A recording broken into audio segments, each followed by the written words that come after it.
que en un año que ha sido intenso, que ha estado lleno de temas, que de hecho si uno se pone a pensar cómo lo va a resumir va a ser complicado, pero que hay asuntos que persisten, hay asuntos que provienen de las movilizaciones estudiantiles de principios de siglo, que fueron acompañando también a una generación que no exclusivamente, pero de manera prevalente está en el gobierno ahora, y que también formaron parte de la campaña, ¿no? De esta intensa campaña presidencial que llevó al presidente Gabriel Boric a la moneda. Asuntos que tienen que ver con la educación y que vamos a conversar a partir de ahora con el subsecretario de Educación Superior, Víctor Orellana, quien se encuentra en nuestro estudio. Subsecretario, buenos días, gracias por venir y por poder conversar. Hola, muy buenos días, Pato. Siempre un gusto estar en la Universidad de Chile. Sí, pues bueno, Víctor Orellana además académico de esta universidad, así que siempre muy colaborador de la radio de antes de tener el cargo que tiene en la actualidad. Subsecretario, el CAE, ¿no? Que es un asunto que ha sido muy de su interés como investigador, por supuesto ahora recae directamente sobre la subsecretaría que dirige. Ha habido incertidumbres, idas, vueltas, la agenda legislativa además está difícil, no vamos a abundar sobre eso, es evidente para cualquiera que observe la realidad política nacional. ¿En qué momentos está actualmente aquello? ¿Cómo lo están viendo desde la subsecretaría y dónde puede haber un huequito para abrir legislativamente la discusión? Bueno, nosotros seguimos con el timón bastante firme en que en septiembre vamos a presentar un proyecto de ley que pone fin al crédito con aval del Estado y que da una solución justa a las y los deudores que actualmente tienen un compromiso pago, sea con este crédito o con otro instrumento de deuda educativa como es el Fondo Solidario y el crédito Corfo, para no dejar a nadie fuera. Estamos trabajando en una etapa prelegislativa. Nos hemos reunido con muchas actorías y desde hace mucho tiempo. Hemos ahora, por ejemplo, en el último tiempo nos hemos reunido con muchos partidos oficialistas y nos vamos a reunir también con partidos de la oposición. Y yo diría que lo que llevamos conversando incluso con personas también de distinto ámbito político es que hay algunos consensos que ya son claros. Primero, que hay que salir del crédito con aval del Estado y construir un nuevo instrumento. Que hay que dar una solución justa a las y los deudores, que implica que cuando se apliquen específicamente políticas de condonación tienen que ser justas para cada situación adecuada y que tenemos que considerar de manera progresiva las condiciones de las personas, es decir, debe haber una respuesta adecuada a cada uno de los casos, sin que esto signifique que las personas que pueden continuar un compromiso de pago dejen de hacerlo. Si alguien puede continuar, por supuesto, si es justo hacerlo, debe hacerlo, y tiene que haber una calibración muy adecuada de estos parámetros, es decir, estos dos principios, lo llamamos primero de superar el endeudamiento bancario como instrumento de financiamiento, segundo, de dar una solución justa. Tercer elemento, que esto debe ser fiscalmente responsable. Hoy día tenemos mucha presión fiscal en el sector de educación superior y debemos reorganizar el financiamiento para poder dar cumplimiento primero a nuestros objetivos programáticos en el área, fortalecer la educación pública. Estamos trabajando en eso. Algún día me gustaría también poder detallar nuestra agenda con las universidades y los centros de formación técnica del Estado, pero también liberar recursos en el medio y largo plazo para otras materias, por ejemplo, educación parvularia, que todavía invertimos poco en esa área, y también ciencia y tecnología, ¿no? Entonces estamos trabajando en eso. También nos hemos reunido con muchas personas del sistema, incluso del ámbito de las y los deudores. Estuvimos hace algún tiempo con deuda educativa. Yo, mantengo un nexo también humano con muchos deudores. Hemos estado en el movimiento de los deudores en mucho tiempo y eso implica siempre una conversación, aunque a veces tengamos, por ejemplo, posiciones distintas o tengamos abordajes distintos en la materia, y nos hemos juntado, por ejemplo, nos juntamos de acuerdo con deuda educativa y con otros sectores, por ejemplo, Movimiento Estudiantil, la CONFECH, con otros actores sociales, con actores sindicales y también con las universidades. Y yo diría que estos tres principios de salir del endeudamiento bancario, dar una solución justa a las personas que involucre políticas y un componente cuando corresponda de condonación, y hay que desfetichizar esta discusión. Todas las políticas de crédito estudiantiles han tenido alguna vez un componente de condonación, y luego tener una responsabilidad fiscal y liberar financiamiento para objetivos de política pública y de otras materias educativas, son tres grandes consensos. Yo estoy seguro que vamos a poder expresar estos acuerdos antes del envío del proyecto al Parlamento, de tal manera de que esto no aparezca simplemente nuestro deseo, no aparezca como una política de este gobierno. Ya, o sea, aquí el énfasis es que se está haciendo lo que se llama trabajo prelegislativo. Así es, en eso estamos. Porque en caso contrario yo no estaría tan optimista como usted a la luz de cómo resultan en general los debates parlamentarios, pero ese es un súper buen punto. Hay algo que los periodistas llamamos construcciones mediáticas, que los cientistas sociales llaman clivaje, ¿no? y que de alguna manera condicionan el tipo de discusión política que se da. En los momentos previos, cuando ha reflotado el tema del CAE, la construcción mediática estándar, que se transforma en clivaje, es que hay una relación directa entre el solo hecho de instalar el tema y el aumento de la morosidad. Esa es la construcción mediática, ¿no? Y esto tiene un subtexto, ¿no? Que es que la morosidad es dolosa y por lo tanto no ocurre por necesidad, sino que ocurre por decisión, ¿no? En ese contexto es bastante previsible que cuando se instale el debate va a volver la pregunta respecto a por qué se tiene que eximir de los pagos a gente que... Hay una diferencia aquí radical para efectos de esta discusión, diputado, a ver si me sigue, entre no puede pagar, comillas, o no quiere pagar, comillas, ¿no? Y usted ha planteado definir un mecanismo que pueda, de alguna manera, entregar elementos de legitimidad o claridad a ese respecto. ¿Cómo se puede? Porque este no es solamente un problema procedimental, es un problema político, porque es el tipo de narrativa que qué duda cabe van a tener que enfrentar cuando hagan la propuesta. Mire, yo diría que acá hay llamémosle una narrativa equivocada sobre el crédito penal del Estado. Y la voy a resumir en puntos porque es bastante simple. Primero, la narrativa equivocada respecto al CAE parte desde el punto de inicio de que el CAE es equivalente a cualquier deuda.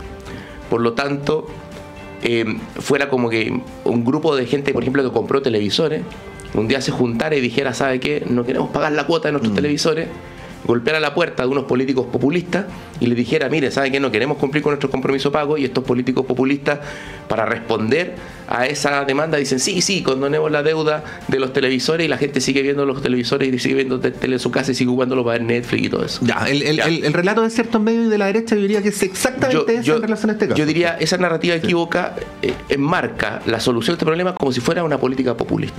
Y esto yo quiero ser bien claro. Nosotros no estamos haciendo esto por populismo, ni de izquierda ni de derecha. Porque hay gente que ha abordado en materia, digamos, ha hecho promesas de naturaleza populista en distintos campos, ¿no? Y es muy importante ahora tener claro que un proceso de transformación, de construcción, de desarrollo y bienestar no pasa por soluciones simples. Entonces, ¿dónde está equivocada esta narrativa? Primero, el crédito penal del Estado no es cualquier deuda. ¿Qué significa esto? El legislador, cuando creó el crédito, esperaba al 8º año de operación 35.000 créditos. En la práctica, hubo al 8º año de operación 350.000 créditos. Se multiplicó por 10. Se pasó en 10 cualquier planificación. Piensa tú, Pato, cualquier proceso en tu vida donde tú planificas algo y te equivocas en 10. O sea, no es que te equivoques, el resultado de la realidad es en 10 distintos. Esto significa que la retribución a los profesionales bajó. Esto, por supuesto, siempre es bueno estudiar y siempre es mejor estudiar a no hacerlo. Pero el dato objetivo que nos entrega Servicio de Impuesto Interno es que hoy día el 53% de las y los deudores en etapa de pago del CAE gana menos de 750.000 pesos. Mucho menos de lo que esperaba el legislador, mucho menos de lo que eran esas expectativas. Esto, insisto, no significa que no haya que estudiar. Entonces, por eso, esta es la base por la cual la morosidad ha venido creciendo de manera constante de 2014 a 2015 en adelante, de manera estructural, antes de la discusión, de la discusión pública sobre esto. Entonces, primero, tenemos un problema real, objetivo, en un instrumento que, al menos, y esto lo he dicho todos los sectores, al menos hay un componente de esta deuda, no me atrevería a decir la totalidad, pero un componente que es un incobrable, y esto es un hecho real, digamos, un hecho que no se puede, que yo diría que todos los sectores están consensos. Y en segundo lugar, el CAE es ineficiente desde el punto de vista económico hoy día. Hoy día es un instrumento que no está siendo eficiente y genera mucha presión fiscal. Entonces, ¿qué significa esto?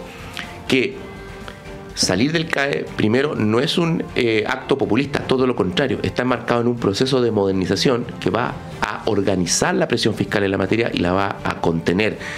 Sobre estas premisas, nosotros nos hemos ido dando cuenta que hay relativo consenso a nivel transversal, y por lo tanto, esta narrativa equívoca que se intentó instalar en su momento ha ido retrocediendo de los principales actores sociales y políticos del país. De ahí que hoy día tenemos condiciones políticas para presentar este proyecto.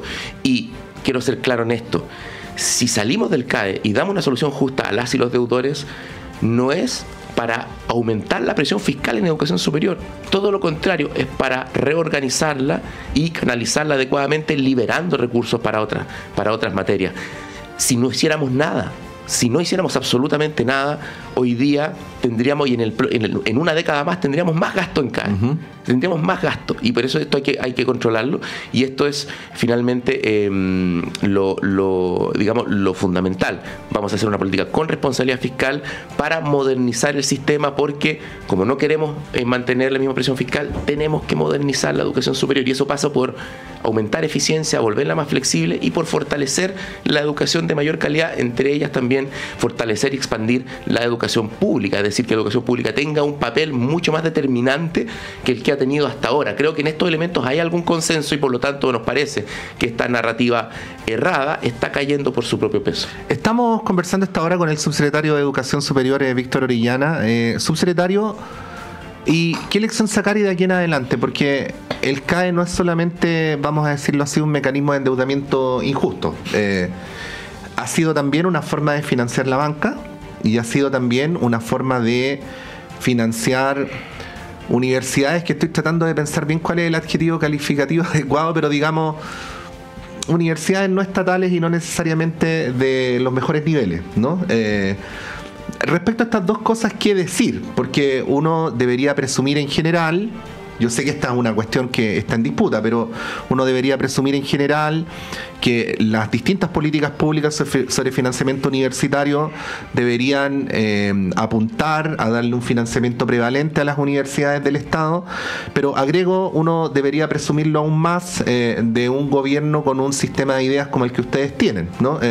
Respecto a estas dos materias, ¿qué decir? Bueno, primero señalar que uno de los elementos que hay que plantear y en el cual está enmarcada la salida del crédito con aval del Estado que vamos a proponer es la modernización general del sistema de educación superior como segundo paso o profundización de los cambios que ya se impulsaron en el segundo gobierno de la presidenta Bachelet a raíz de los planteamientos que hizo el movimiento social en su minuto. Esto pasa por, yo diría, destacar el papel que tiene la educación pública, porque ahora yo creo que hay un consenso de que cualquier país democrático requiere una educación pública fuerte. Esto es importante llevarlo adelante en materias, por ejemplo, de gestión, que agilicen y modernicen las instituciones del Estado, que también fortalezcan aquellas que por razones históricas tienen un largo compromiso público, como pasa con las instituciones que en Chile se agrupan en el Consejo de Rectores, y que esas instituciones tengan un papel determinante destacado. Ahora, por supuesto que requerimos y necesitamos el apoyo de los proyectos particulares para el desarrollo del país. Es decir, no podemos estar en contra de eso, todo lo contrario. Queremos que los proyectos particulares, y no es contradictorio tener políticas para la educación pública democracia del mundo, sí, con apoyo y apertura a los proyectos particulares. Lo que sí nos gustaría decir, que pensamos que ya no hay espacio para personas o entidades que quieran intervenir en la educación superior desde el punto de vista especulativo y centrado en las ganancias. Ese espacio ya no existe en la sociedad chilena. Consideramos la educación superior como una palanca para el desarrollo y como un espacio que tiene que garantizar derechos sociales. Yo creo que no hay espacio para la especulación y tenemos que ir avanzando en esa dirección con todo el poder de nuestras instituciones. Un elemento clave es que tenemos que superar esta idea de que la articulación entre la oferta académica y las necesidades del país era espontánea. Fíjate que hoy día estamos en un proyecto para aumentar la formación en habilidades digitales en la educación superior, para poder tener condiciones para mayor empleo productivo, para mayor inversión extranjera, por ejemplo. Y ese equilibrio de manera espontánea no ocurrió, se requiere política pública. Entonces, una de las cosas que estamos haciendo, que me gustaría también conversáramos, es cómo, por ejemplo, le podemos dar un papel a la educación técnico-profesional, que es muy determinante y tiene una larga tradición en Chile, de lo que fueron las escuelas de arte oficio, de lo que fueron las escuelas también normales, que uno podría ubicarlas en esta tradición. ¿Cómo le podemos dar un papel apropiado al siglo XXI? Esto significa política pública para vincularla a los desafíos del desarrollo del país. Es decir, entender que no se trata de que esto ocurra por arte de magia de manera espontánea. Mucho tiempo acá se confió en el chorreo y que el crecimiento económico era cosa de tener, digamos, de determinadas condiciones macroeconómicas, que por supuesto tenemos que tenerlas, pero no es tan mecánico. Entonces ahora estamos tratando de impulsar políticas para fortalecer esa conexión y por ende nos parece en ese sentido que la educación pública tiene que jugar un rol protagónico. Sí, vamos inmediatamente a eso, subsecretario, pero solo para ir cerrando el punto, el proyecto de ley entonces se presenta en septiembre.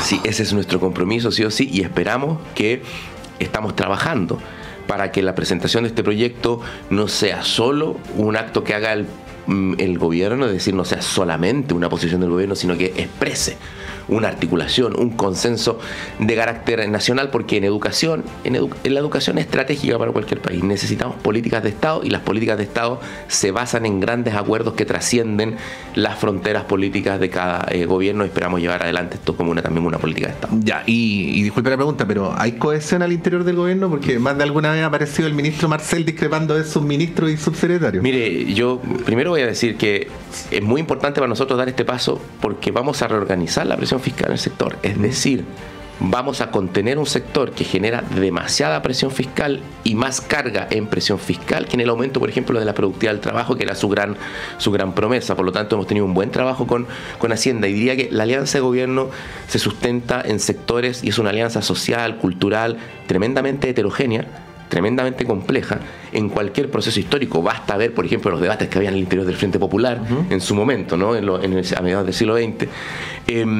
Por supuesto que van a haber distintos matices y distintas visiones, pero creo que en los consensos que describí no tenemos diferencia, y creo que al revés, esa pluralidad de distintos orígenes históricos de nuestra alianza nos da la capacidad para enfrentar este dilema con la complejidad y la fortaleza política y técnica necesaria. Esto significa que va a ser fácil tanto ponernos de acuerdo en la alianza de gobierno como con un sector y como con la oposición. Por supuesto que nada es tan sencillo en la vida, pero creemos que es mejor enfrentar este desafío que seguir chuteando la pelota para adelante, para que después en 10 años tengamos más gasto en CAE, tengamos más personas en morosidad, tengamos más gente que ha culminado la etapa de pago de sus créditos, a los cuales no les vamos a tener respuesta. Así que creemos que el acto responsable es actuar. Estamos conversando con el subsecretario Orellana. Vamos al tema de la educación técnico profesional, subsecretario. ¿Cuánto quisiera yo tener más tiempo para poder explicar esto? Porque es un asunto complejo, es suyo, pero voy a partir diciéndolo así. La educación técnico profesional, imagino, deduzco por sentido común, no encaja de la misma manera en una sociedad fabril, como podría haber sido hace 50 años atrás, que en una sociedad tecnologizada como esta, ¿no?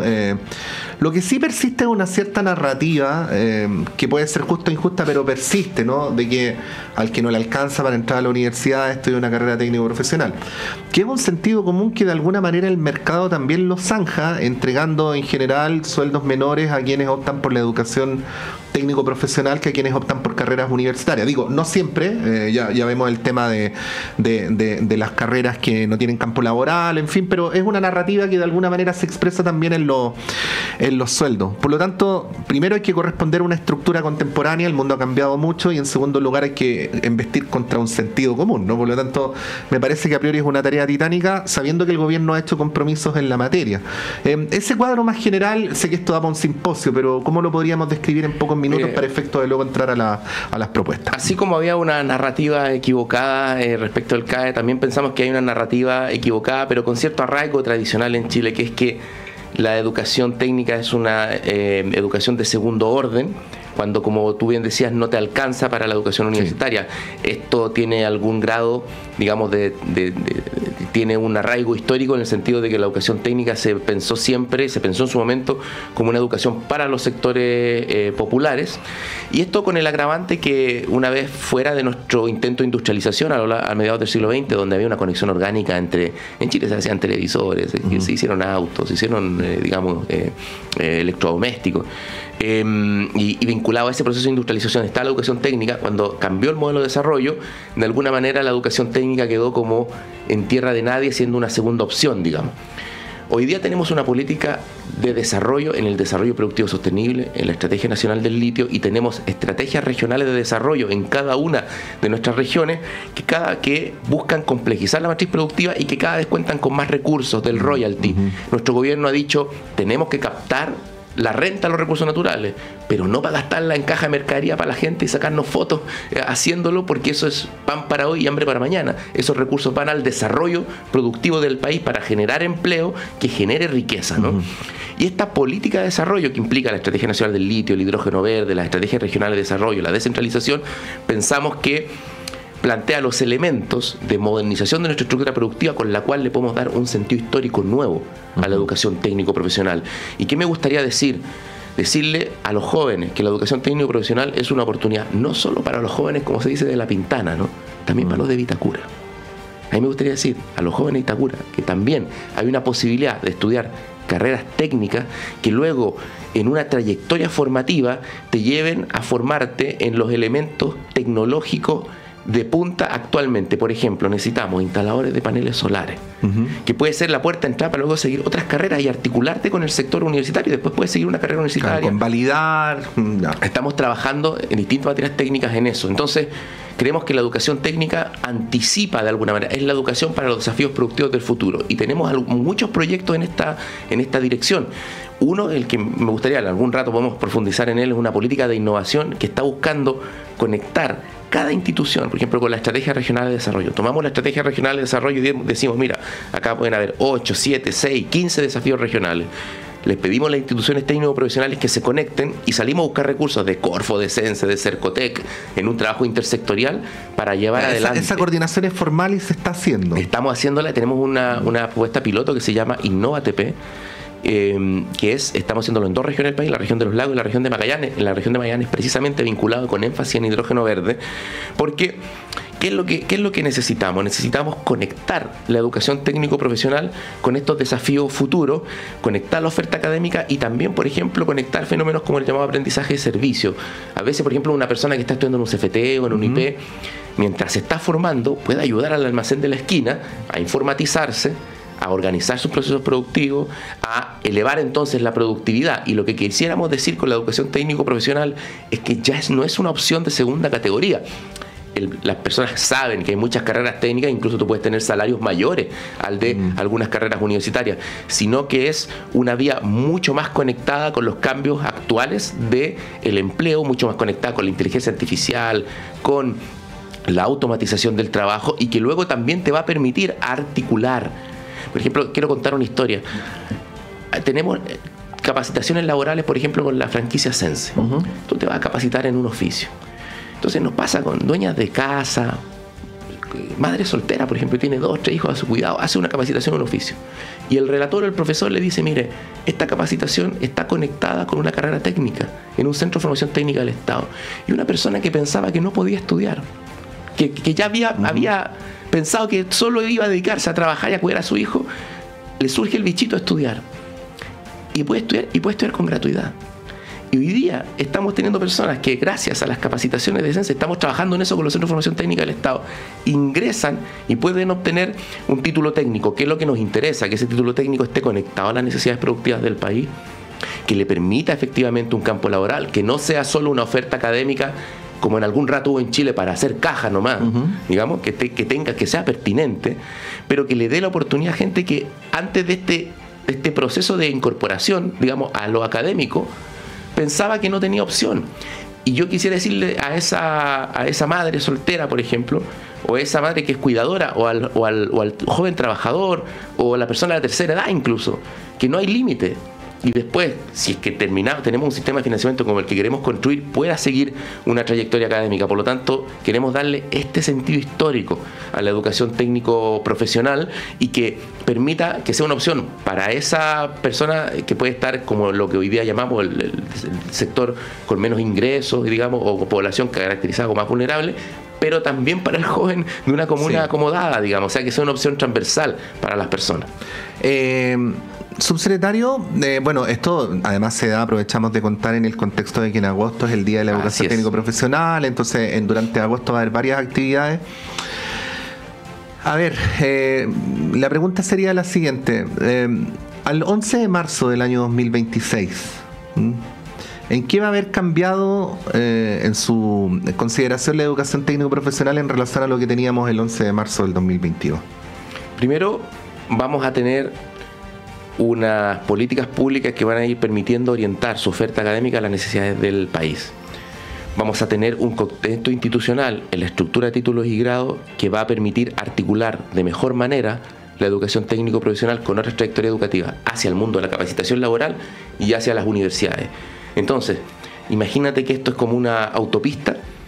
Tú ya no tienes que, tú en vez de tener una pura entrada y una pura salida, que pasa en la autopista a veces, que tienes que darte una vuelta, tomarte un taco y después salir varios kilómetros allá, vas a tener más entradas y más salidas.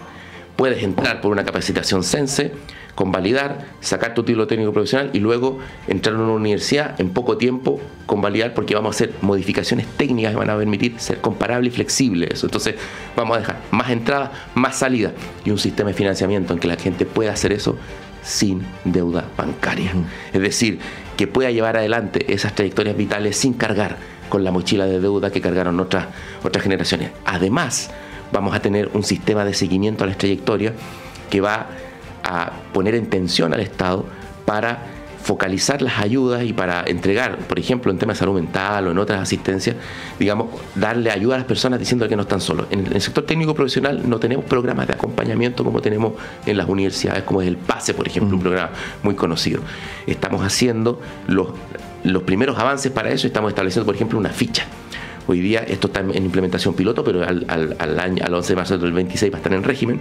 Entonces vamos a contar con información pertinente de las personas que están en el mundo técnico profesional para tener una política de seguimiento. Es decir, carreras más pertinentes, más entradas y más salidas para trayectorias laborales. No cargar con una mochila de deudas y tener un sistema de protección a la trayectoria que te va a apoyar y que te va a ayudar. Mire, a lo mejor esto no es perfecto, pero si usted compara con lo que teníamos generaciones previas, es un paso adelante.